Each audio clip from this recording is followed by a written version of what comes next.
राणा साहब को भी इसमें ले लें, चूंकि जो सबसे बड़ी विक्टिम कम्युनिटी है पाकिस्तान की उसको रिप्रेजेंट करते हैं। राणा साहब, आपने सुना राणा साहब को, क्या आप राणा साहब से पूछना चाहते हैं? मुझे तो जो हुक्मरान हैं या हुकूमत से ताल्लुक़ रखने वाले मुक़्तदिर दोस्त हैं उनकी बेबसी पर अफसोस नज़र आता है। जैसा कि राणा साहब फरमा रहे थे कि इंटेलिजेंस एजेंसीज हमें डिटेल रिपोर्ट नहीं देती, बस कहती हैं 2 बंदे आ गए हैं।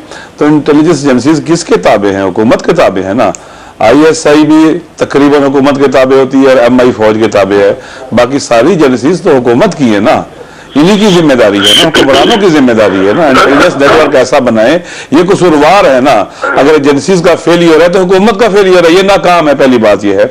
दूसरी बात यह है कि दहशतगर्दों के बारे में जब इकदाम कर रहे हैं तो क्रॉस द बोर्ड किए जाए और बेगुनाहों को गिरफ्तार ना किया जाए, और इस दहशतगर्दी के खिलाफ जो एक कोशिश और काविश है उसे खराब ना किया जाए।